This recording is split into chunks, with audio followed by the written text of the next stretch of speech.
Hi, my little babies. That was like creepy. That was like witchy type creepy. It's not even Halloween. Like, we got many a month until Halloween. But hi, my little babies. Welcome back to another episode of What the Smut Book Reviews. Candace is using a new camera, so my lighting is off.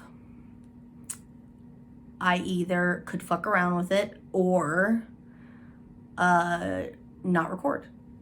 I chose to record. So, here we are.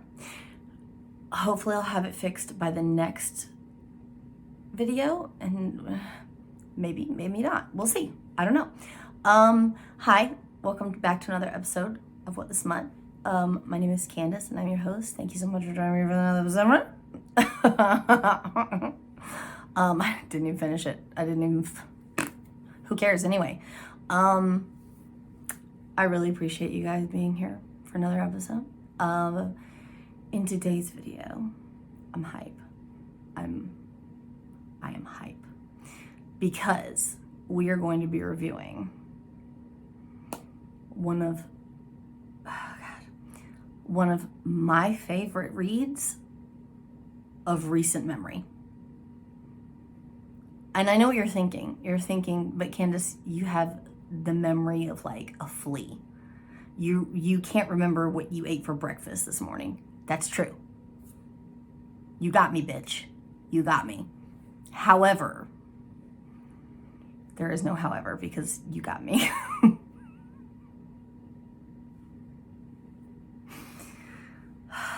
Candace, you played yourself.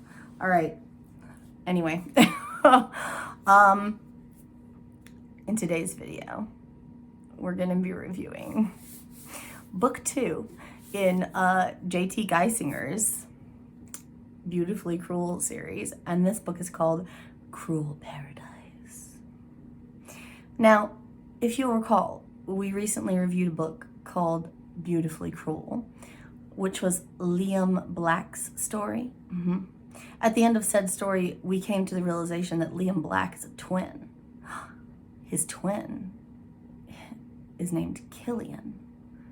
This is Killian's book. Killian?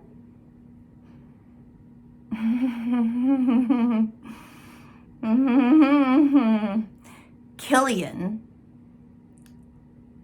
is probably going to be my JT Geissinger book boyfriend for life. Like, okay, I recently finished a trilogy written by her that features a guy who I literally fell in love with. However, Killian, okay, if you're new here, there's one thing you need to know about me. I mean, you need to learn every nuance of my personality in order to understand, in order to fully understand why I am the way that I am. You still won't be able to navigate the minefield that is Candace. However, if there's one thing you need to know about me and my book, okay, there's two things. There's two things. One, and most importantly, don't ever rec me a book that doesn't have an HEA. If you rec me a book without an HEA, you're dead to me. Okay, that's number one. Number two, my kryptonite are books where the male character falls in love first. Oh my God. I love books where the main male character realizes that he's in love first and then does whatever he has to do to pursue the female character. I will go to the ends of the earth for that book. This is one of those books.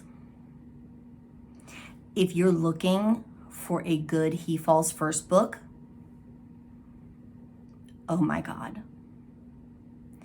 And not only in the way that like, oh, he realizes that he loves her 5 minutes before she realizes that she's in love with him, and then they say, I love you, and then the end. No.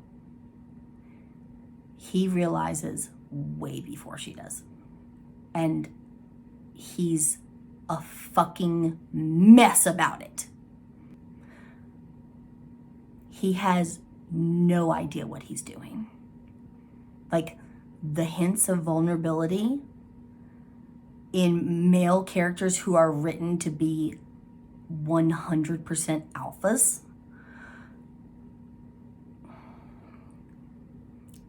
Ursula, with the contract, come and sign the dotted line. I will sign the dotted line.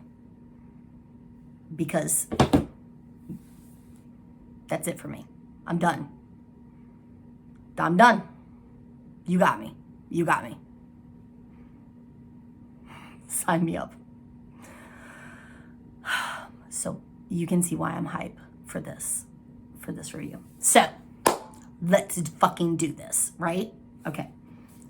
9 minutes in, and I said this was gonna be a short review. Did I say that? No, I don't believe I did. You wanna know why? Because I stopped saying that. Because I know that's never gonna be the case. All right.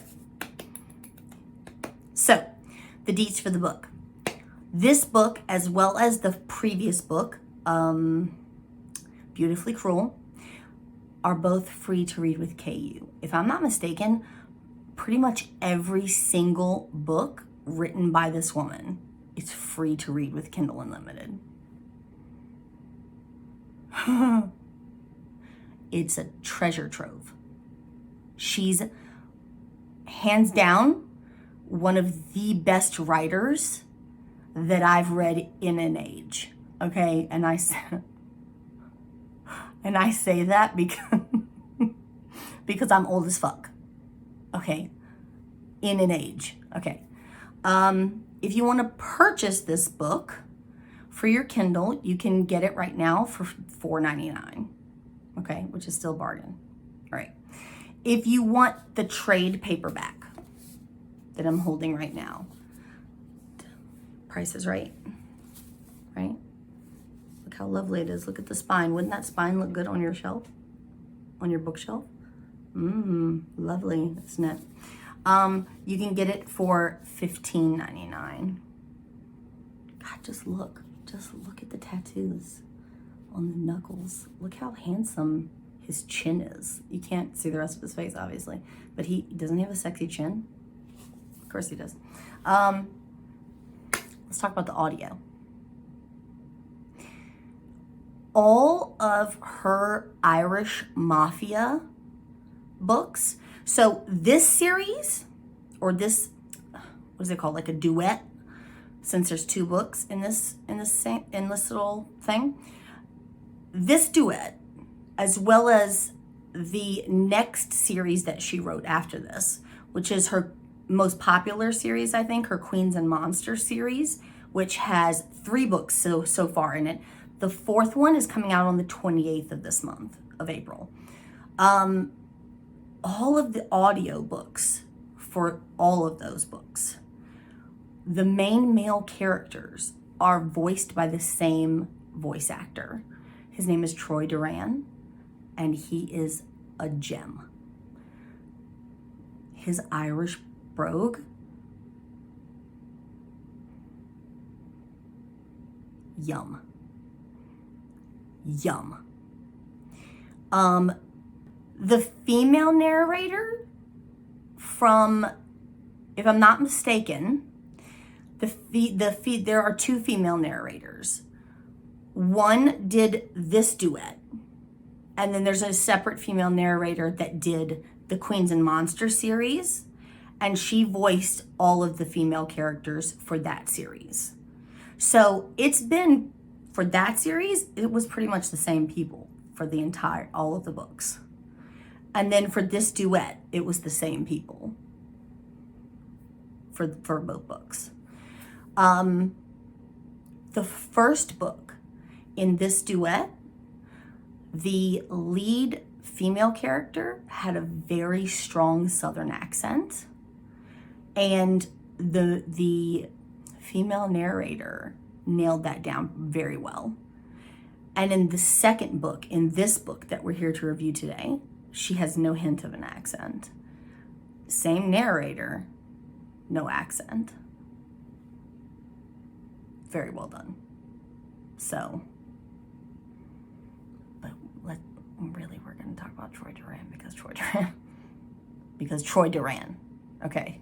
Anyway, so available in audio, and I would highly recommend the audio. They're dual narrated, which means that no matter whose POV the chapter is from, within the dialogue parts of the chapter, the male narrator will voice the male character's parts. And same thing goes for the female narrator. She will voice the female character's parts. It doesn't matter whose POV the chapter is actually from. So those audiobooks that do that, even though I imagine they're much pricier to like produce and edit,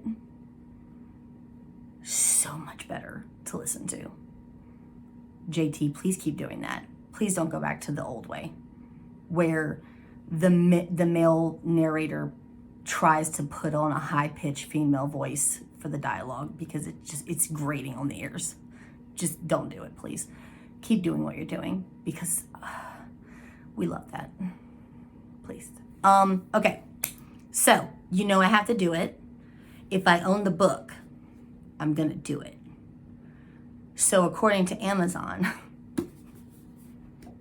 do you guys like it when I do this, or does it get on your nerves? According to Amazon, this book has 318 pages.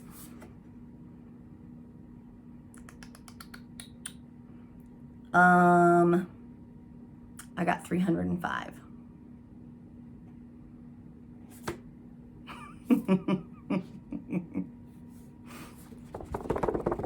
You lying motherfuckers. Liars. Liars. Shame. Shame. Shame. Anyway. So, let's read the blurb. And then we'll get into it 20 minutes in.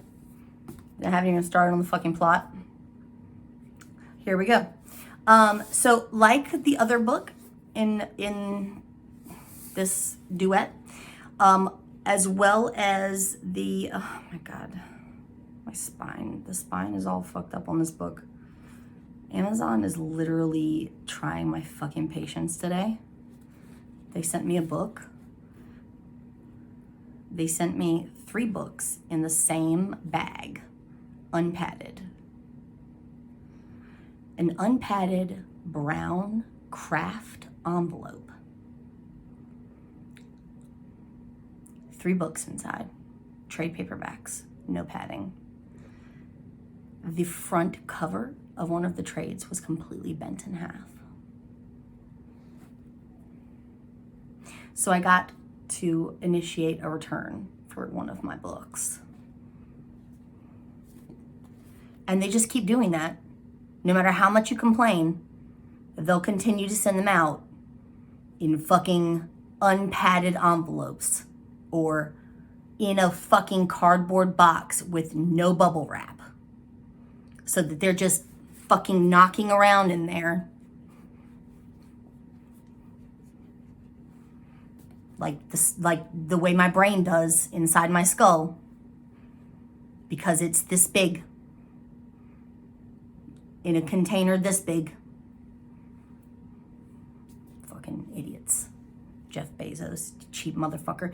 You fucking sell bubble wrap, but you can't use it? Asshole. Anyway, so here we go. Just like the other book, as well as her Queens and Monsters series, there's a little part at the top that says like, it has like a definition. It'll say like a word, and it'll say noun, and then it'll have like the definition of said words. So it says anti-hero, noun, 1, a powerful and charismatic man lacking moral character. 2, a magnificent bastard. 3, Killian Black. You don't know me. You think you do, but you don't. The only thing you know is my name, and even that's a lie. I'm king of Boston, lord of criminals, ruler of an underworld empire. Or am I? Only one thing's for sure. I operate alone. Until I cross paths with a brazen little thief who sets my whole kingdom on fire. Just as 2 wrongs don't make a right, 2 villains don't belong together. Especially when she's the daughter of my most deadly enemy. Taking her would start a war. Keeping her would be suicide. Making her mine would break every code of honor and defy all common sense. Then again, where's the fun in following the rules? Okay. I didn't do the tongue thing. You're welcome. Okay. Prior to this duet coming out, there was a trilogy of books. I know you can see all these fucking floaty things around me. There was a trilogy of books called the Dangerous Beauty trilogy, I think. It's a trilogy of books. They're technically, if you want to get like, I don't know if you want to get technical, the length lends more towards novella. They're less than 300 pages apiece. And they're all one story about the same couple. In that trilogy, we meet Killian for the first time, if I'm not mistaken. I'm slowly working my way backwards through JT's catalog. So if he came up before that trilogy, I don't know about it. So if that's the case, ignore everything I'm about to say. However, he came up in that trilogy. In that trilogy, he was a scary motherfucker. He was described as a hulking, tattooed, muscly thug. He was essentially a thug. And he was mean. He did some questionable shit. Not even questionable shit. He did some bad shit. He did it based on bad intel, which is the reason why, obviously, I forgave him. You can choose if you want to forgive him or not, but I forgave him. And the main character from that trilogy forgave him, obviously. But in these books, he's not portrayed as being so scary. But having the knowledge that I now have, if I had read those books first, he might have had a little bit more, you know what I mean? Like a little bit more bite. But I don't know if that would have added or taken anything away. You know what I mean? So let's get into the nitty gritty of this story. Okay.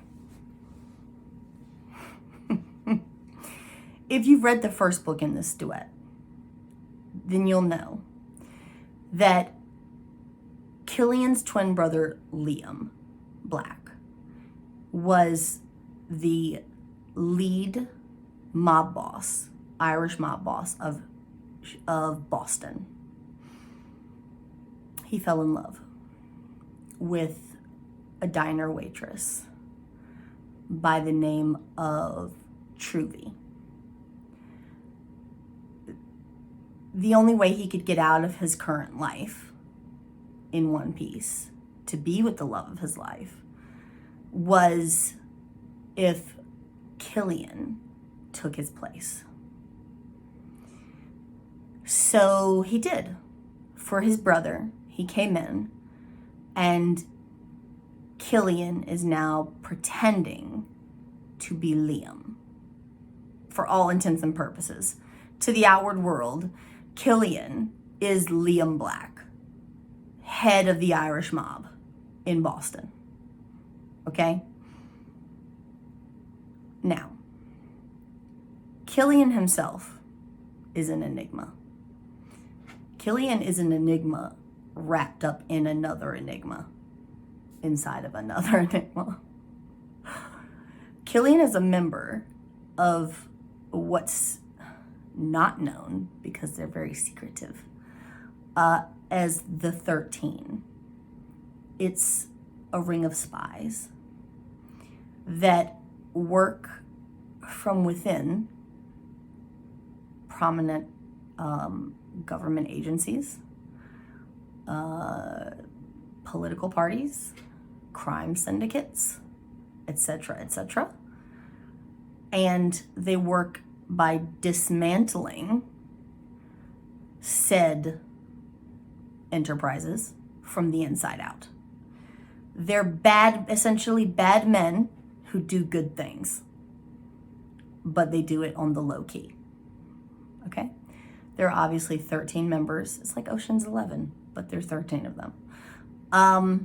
Killian is one of those 13. Okay? So,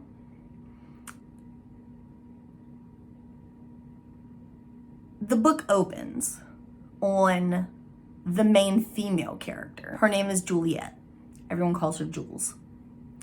She has two best friends, Max and Finn. They're all thieves. They're very bad thieves. However, they're all daughters of very bad men. Their fathers are either mob bosses, drug lords, human traffickers, whatever, right? And to make up for some of their father's wrongdoings as adults, they steal from criminals like their fathers and give the money or whatever they've stolen to charities to give some of that, to get karma, like that good karma back. You know what I'm saying? So Jules was responsible for picking the mark. She picks a mark. They're going to rob this warehouse. They're going to steal a truck full of diapers that they're going to give to a charity for, I think it's like babies, preemies, and for like, you know what I mean? So they pick this warehouse. They have first they can't get in, then they can't get, once they get in, they can't get out because they fucked up trying to dismantle the gate, the lift gate thing. They can't get out, they can't get the thing out. So what do they do? They floor it. They floor the truck and go through the door, the gate door. If you can't get it up, just go through it. We're driving a semi. Fucking plow your way through. So they do. And sure enough, if the door buckles, they get out. They make it out. They get their diapers. They ditch the truck, unload the diapers onto something else. They give the diapers to charity. There's a thing on the news the next day. Oh, these were anonymously donated to blah, blah, blah. Okay, cool. The warehouse they robbed was one of Liam Black's warehouses. Okay. Killian Killian is doing his research to see who the fuck robbed his warehouse. He's watching the videotape and he sees two women driving the truck. He's intrigued. Who steals a truck full of diapers? There was a safe. There was an office back there with a safe. There was all of this and that. And who steals diapers? He's baffled. What the fuck? Okay, so he's intrigued. So he's looking around. He can't find anything on any of the women. What they don't know is that Killian, because of his ties to the 13, has essentially unlimited amounts of power when it comes to research. He can get into pretty much any database, the Department of Defense, the FBI database. He can wipe files. He can hack into stuff. His repertoire is endless. So he goes hunting, and eventually he finds out exactly who she is. He knows that she's operating under a fake name, and he finds her. He finds out that she's operating under a fake name, and he tracks her down. He tracks her and her two friends down in the middle of a bar where they're celebrating.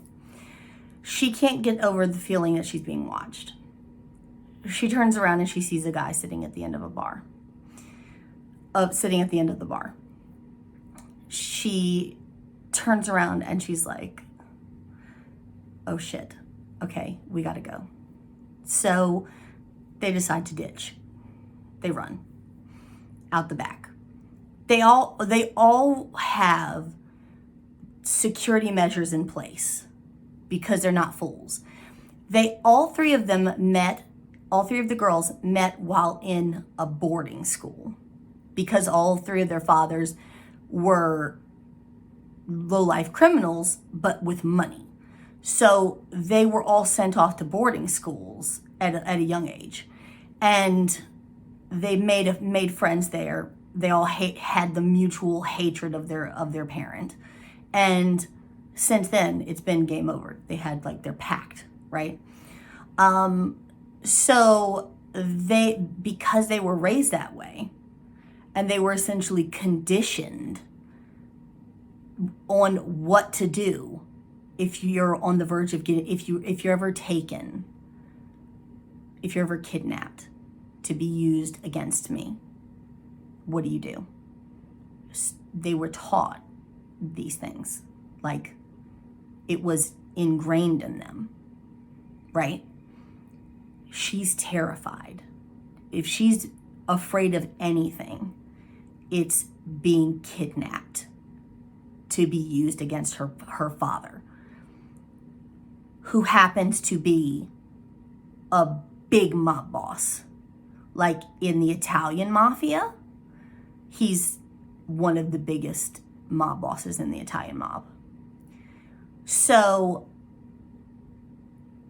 when Killian finds them in the bar, they duck out. They have their plans in place.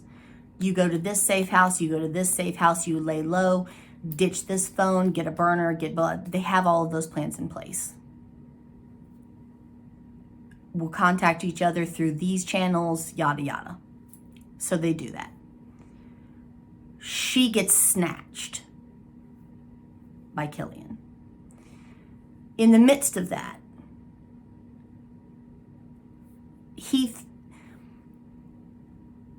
she thinks that it's over. He's gonna kidnap me. They have a little conversation in the back of his limo where he basically says, I know that you stole from me.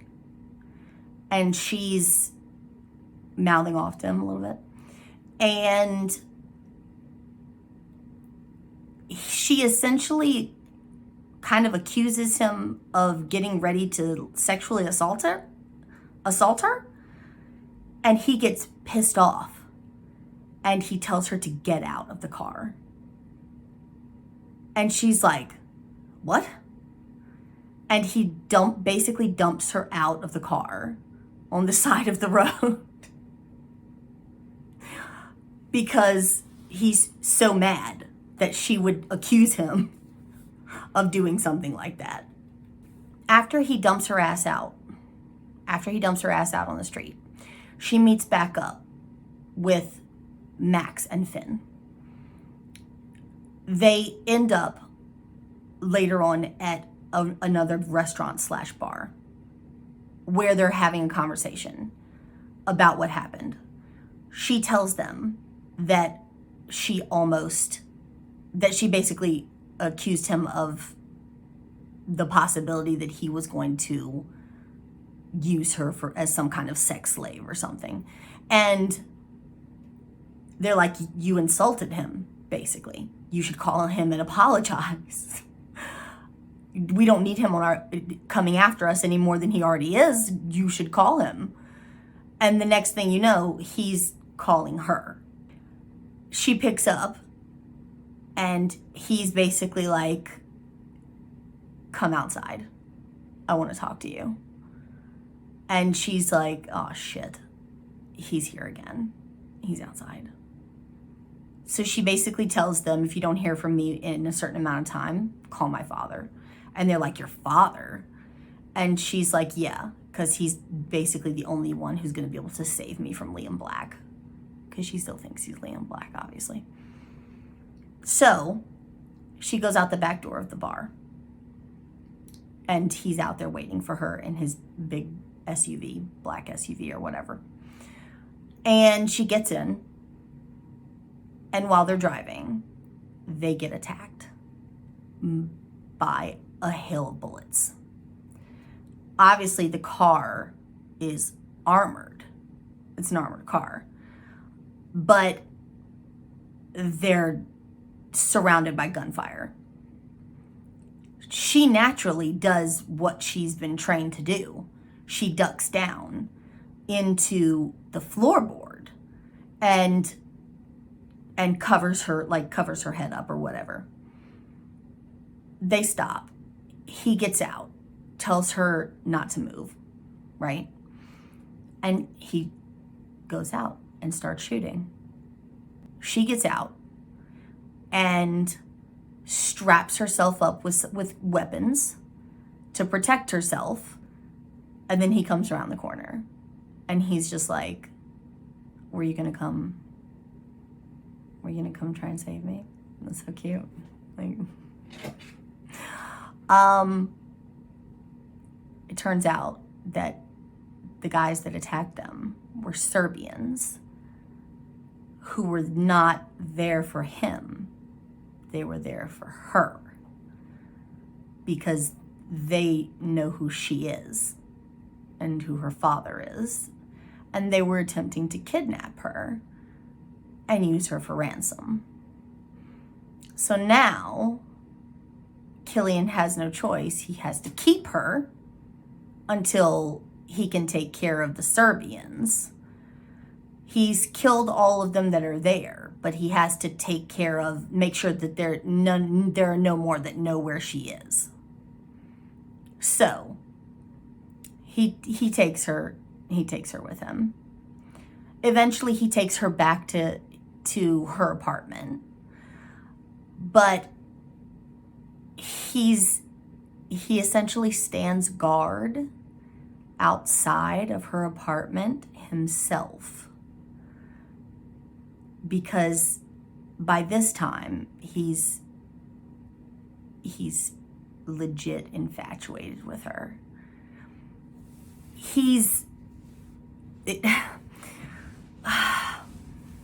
It's literally the cutest thing you can possibly imagine. He's standing outside her apartment. Him, Declan, who you meet in the Queens and Monsters series, and several others and he's pacing back and forth because he doesn't want to leave her alone. But he doesn't want to keep her, he doesn't want to kidnap her and keep her under guard either. Because he wants her to have her freedom, and he wants her to whatever. He wants her to choose to be with him, right? She comes down to give him a cup of coffee one morning, and they have the hottest kiss. Oh my God. One of these, I'm gonna knock that mug right out of your hand. Drop my mug, drop your mug. I'm gonna throw you up against this car and have my way with your mouth type kiss. Oh my God. That might be the definitive moment that I was like, I'm in love with you. I'm in love with you, boy. Because he's so, oh my God. He does this thing where he puts his thumb over her pulse point to gauge how fast her pulse is. And it almost seems as if like he's grabbing her by the throat whenever they're like having an intimate moment. And I don't know why, but I found that so hot. It was ridiculous. Like, every time he would do that, my heart would go, please. He calls his brother, Liam, and he's asking him for like relationship advice on how to deal with her. How did you make Truvy fall in love with you?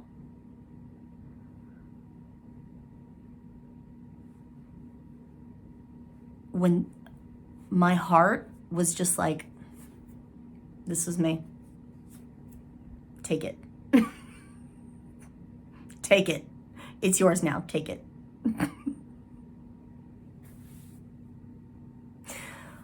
I couldn't.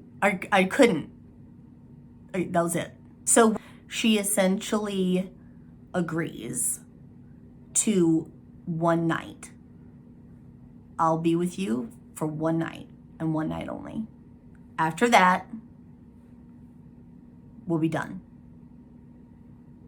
And of course, being a man, and he'll take what he can get, he agrees. And they yes. Okay. Then that one night turns into 1 week. They start like a routine.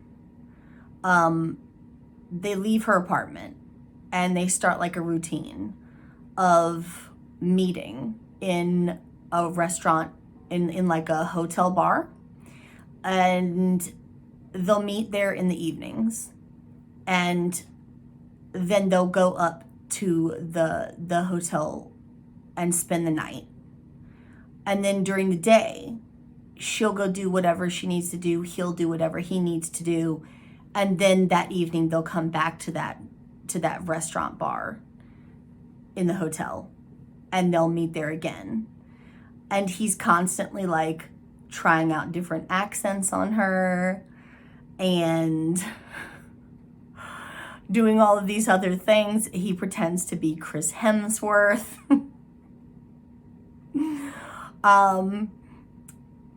And they start this routine of doing this every day. And over the course of a period of time, he tells her about his family and what happened to his parents and his siblings and how they died and how he got into the line of work that he got into. And she calls him Killian. She doesn't call him Liam.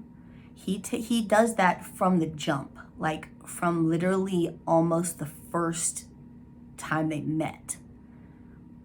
When they have their first like intimate type conversation, or you know what I mean? Like their first intimate moment, he says, call me Killian. My friends call me Killian. And she doesn't think anything else about it until later when she starts putting like the puzzle pieces together later on in the book. But she realizes that nobody else calls him Killian. Only I call him Killian. Everybody else calls him Liam. So they start that routine, and they basically start divulging secrets, but mostly his secrets. She doesn't want to tell him anything personal about her because of life, because of the way she was raised. So she starts to suspect that there's something else going on with him, and that he's not just your typical mobster, your typical Irish gangster. He tells her, I will tell you everything and go all in with you if you admit that you're in love with me, because I know that you're in love with me. Tell me you love me and I'll tell you everything. And she can't. She just can't do it. She's emotionally stunted is what she is. She's afraid of ending up like her mother. Her mother was so blinded by love for her father that it literally killed her. She didn't realize what a bad person her father was. And her mom was killed. It literally cost her her life. And she doesn't want to fall in love with someone that will put her basically on the same path that her mother took. And so she's scared, basically. One night, while they're in the hotel, they have sex without protection. And Killian makes like an offhanded comment about twins being hereditary and running in his family. At the time, she does not pick up on the comment. It's like a backhanded comment that it like lodges in her brain, but it doesn't register. She's freaking out because she doesn't want to get pregnant. Like, she has like a spaz attack. So they have like this huge fight. She goes back to work and she starts thinking up these crazy scenarios that and she finally ends up landing on the likelihood of him being a snitch for like the feds. Like, how could he have access to this? And he can gain access to that. He has ties to the FBI, and he has this and that. She's at work, and she's literally on the verge of a nervous breakdown. Her boss is like, I've never seen this side of you before. What is happening? She, without telling him like who she is, like that, like she's the daughter of a huge mob boss, she basically tells him what's going on with her and Killian. He's baffled. He senses there's like a juicy story there, and he's like interested, but he has no real sage advice for her. So she's SOL. Okay. So she's running through all the scenarios in her head. First, she thinks maybe he's a snitch for the FBI. How else would he have access to her FBI file? How would he be able to get into all of these places, right? Then she thinks that he's using her to get to her dad. And she accuses him of being the head of the CIA. he laughs. She accuses him of basically, like she talks to him and she tells him all of her wild theories, and he basically laughs in her face, and he's like, no, you're close, but no, not really, but I'll tell you again. He reiterates, I'll tell you everything. It's so easy. I'll tell you everything if you just admit that you love me. And she's like, no, I can't. Again, she can't. So she leaves work and she goes to get food for dinner. She's eating table for one, a sad, lonely meal, when she looks out the window and she sees Killian making out or kissing a very, very pregnant woman on the sidewalk outside the restaurant, like walking down the street, stopping in front of the restaurant, kissing her, and clearly in love with this woman. And she freaks out. After they leave, she leaves the restaurant and goes to the nearest liquor store. And she's in such a panic that she walks out of the liquor store without paying for the bottle of alcohol that she was holding. The owner of the liquor store thinks she's stealing, obviously, and starts causing a big scene. She's trying to explain to him, no, I'm sorry, I'm not stealing. I left my wallet at the restaurant because obviously I was distraught because I just saw my boyfriend that I've been sleeping with. No, not my boyfriend, but the guy I've been sleeping with for the last however many weeks, kissing a woman on the street who's pregnant with obviously what must be his child. So she's freaking out. A scene is starting to be caused.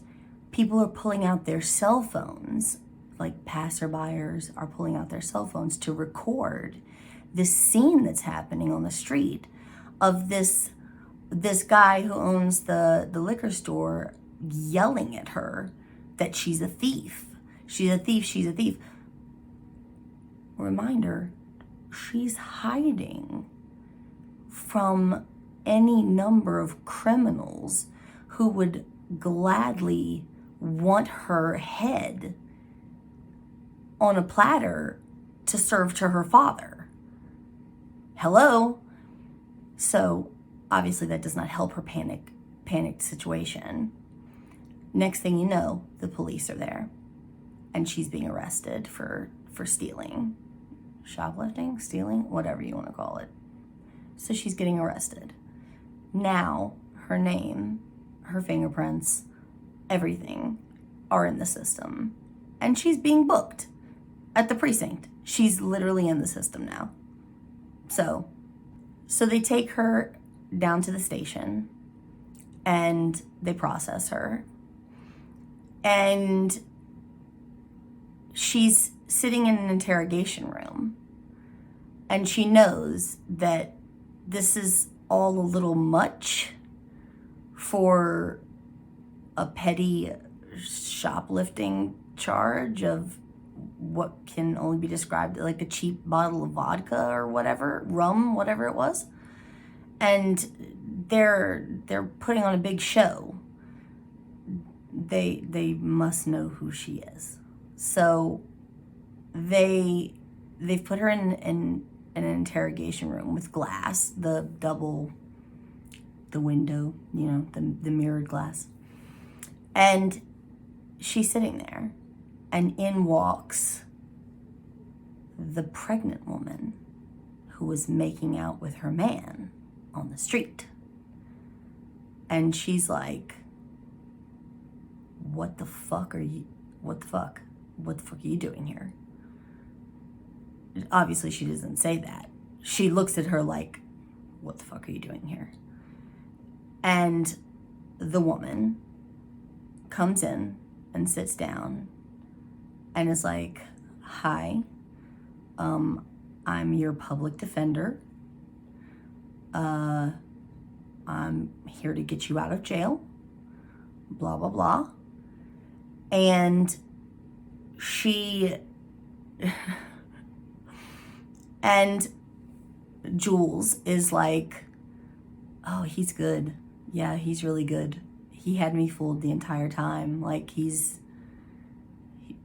didn't tell me he was married. He didn't tell me that he had a baby on the way, blah, blah, blah, blah, blah. And she's, the woman is sitting there like, what? She knows who she is. This woman knows who Juliet is and is confused. Like, what are you talking about? And she's like, I saw you kissing Killian on the street. And that's when it clicks. Oh no, honey. He didn't tell you? Oh no. And then, obviously, the pregnant woman is Truvy.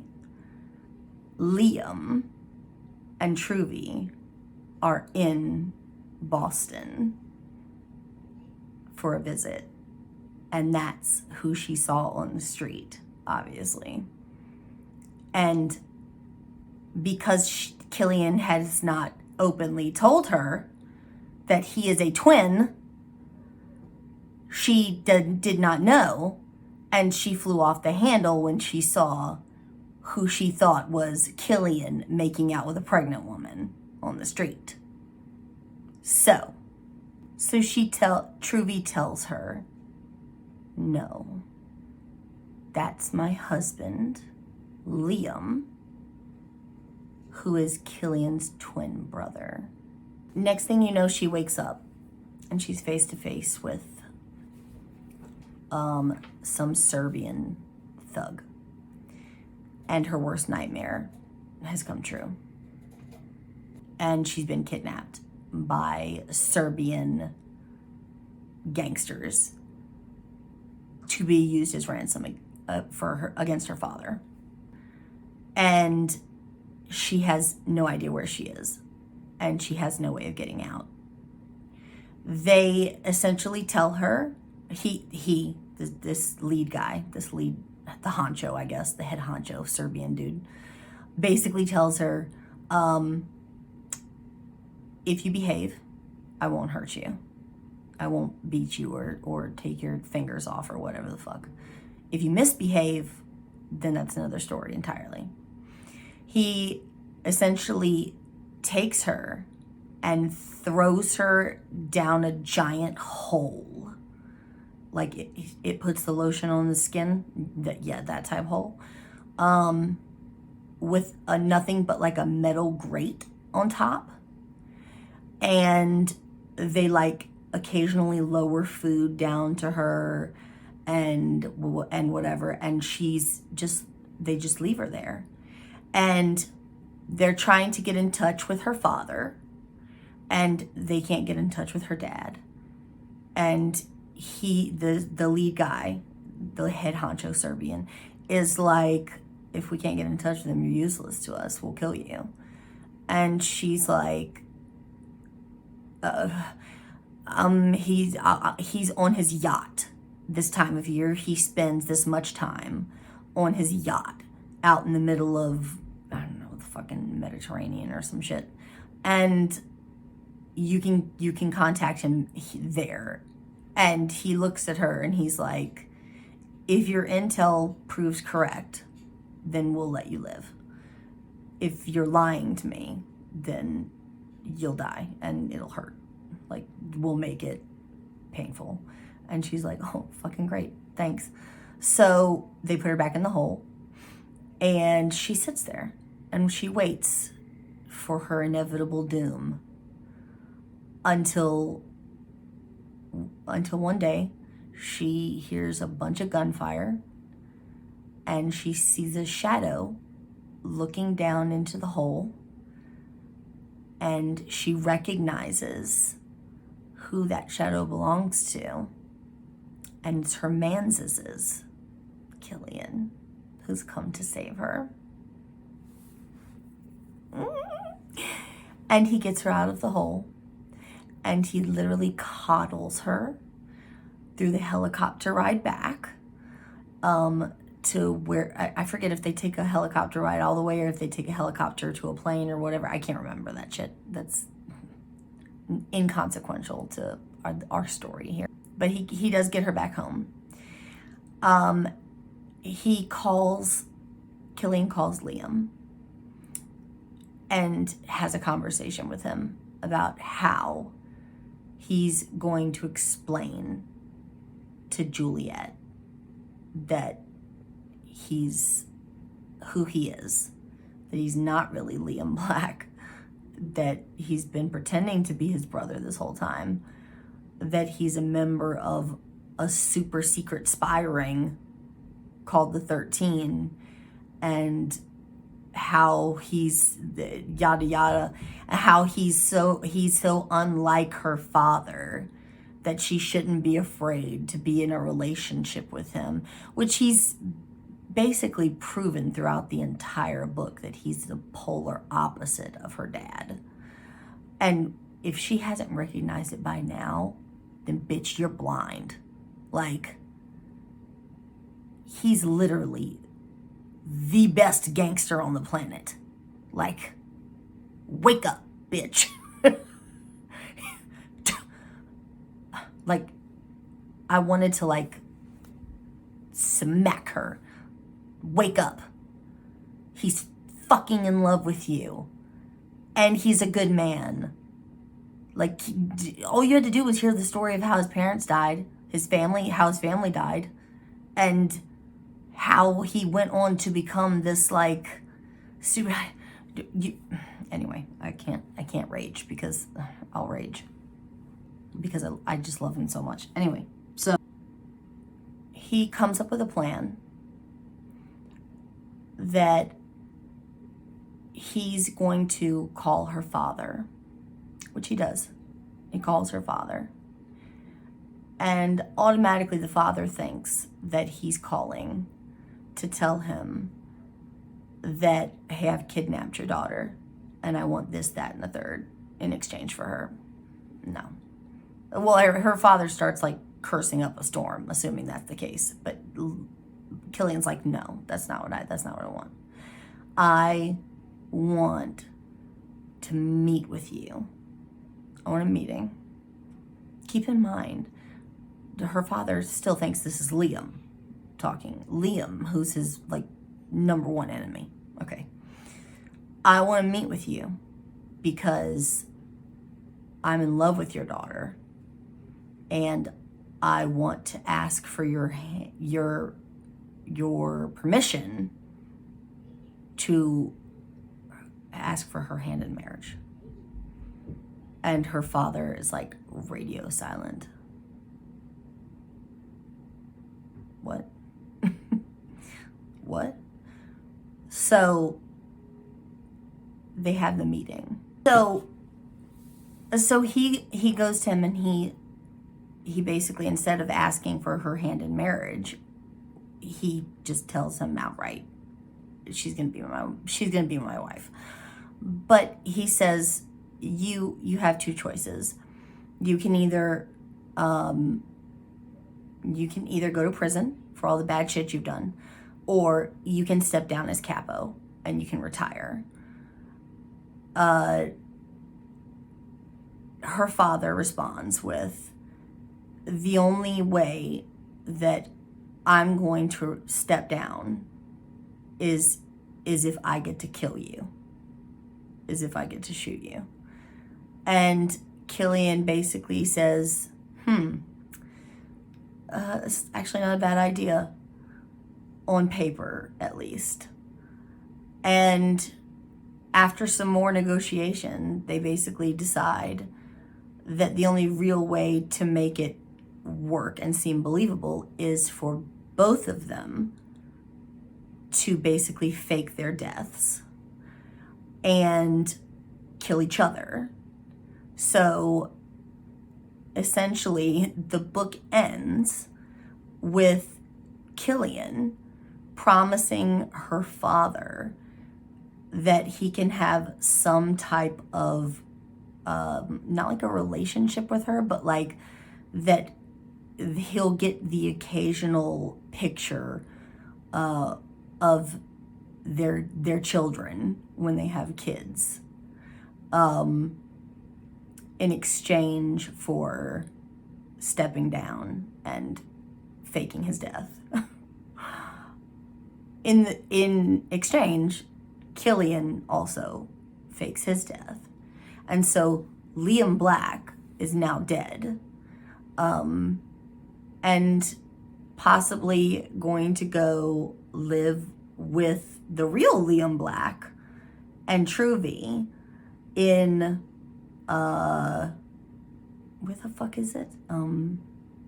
Argentina is where the ranch is that they live. That's humongous. So yeah.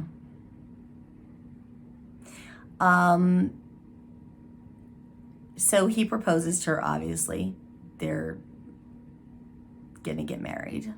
And she finally realizes, she pulls her head out of her butt and realizes that he's nothing like her father.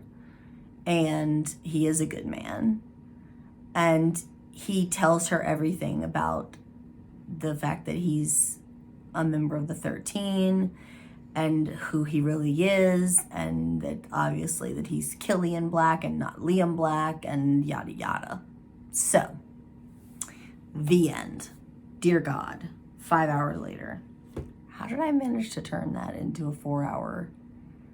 I think it just felt that way because I had to stop so many times. I don't know what's wrong with me. Anyway, that's the end of our story, kiddos. I feel like I've forgotten a whole bunch of stuff. But if it's not there, it's not there. Oh well, tough titties. If you enjoyed this video, if you like me and you like my channel, please consider subscribing. I would really appreciate it. Insert thirsty emoji. If you would like, you can follow me on social media. I do have a members only Facebook group, an Instagram, and a Twitter that I don't use. I'll link them all in the description box below, and I'll put a little banner here on the screen for you guys to see. And yeah, I think that's it. I really appreciate you guys sticking with me for another video. I know this was like a long ass ramble sesh, and I apologize for that. But if you have watched more than one of my videos, you will know, you'll just be used to it. So it is what it is. I love you so much, and I will see you guys in my next video. Bye.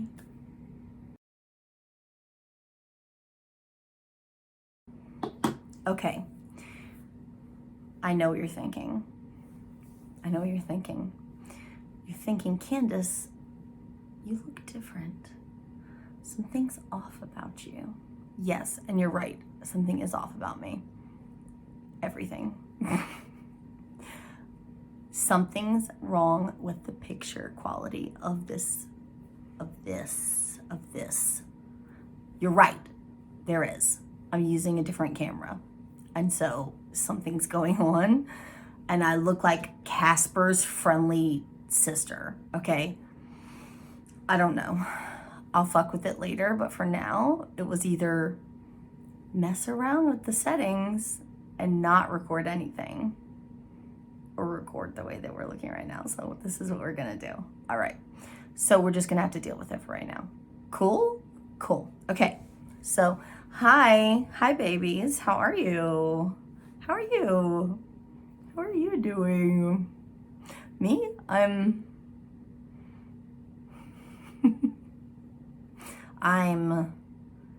okay.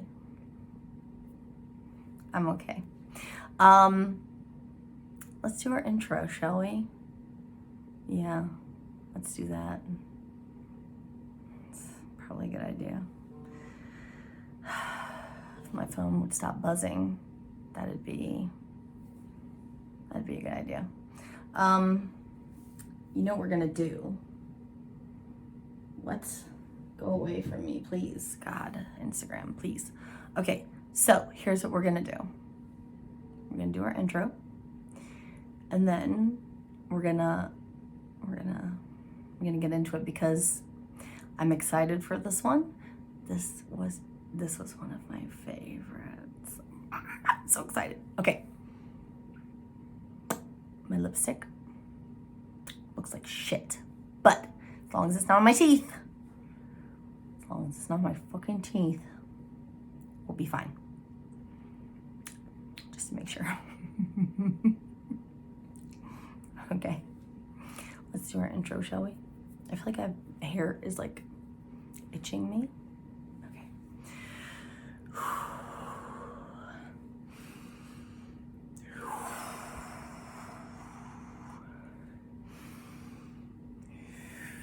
Okay, are we good? Are we good? Are you good? Am I good? I'm good. Okay, we're good. All right, cool. Here we go. Here we go. All right. Like a mess. No, Richard.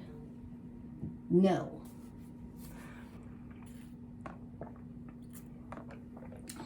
Let's see what my goofball husband wants as he tries to call me while I'm filming.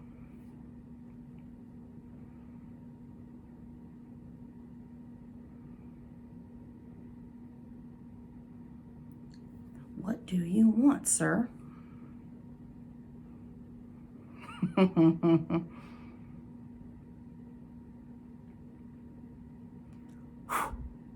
There's so much fucking rabbit hair floating around in this room.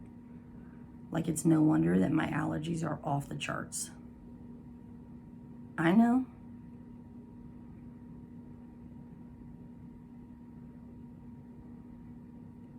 I know.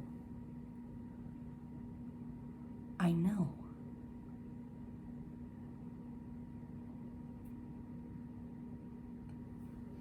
Does this man think I'm a fool? Like, does he think he couldn't put on his underwear without me? And he's calling me to tell me he's getting off at 8 o'clock. I know. Okay, here we go. Ready?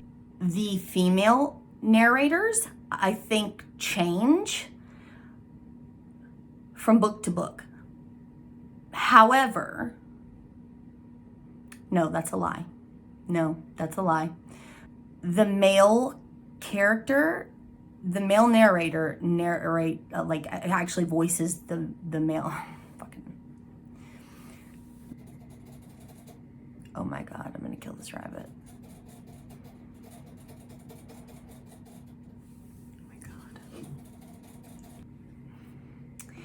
Oh my God, Jesus in heaven. What the fuck? Who sent me a message? Okay. All right. We're done with that. That's one down. 55 to go because I'm literally that far behind in reviews.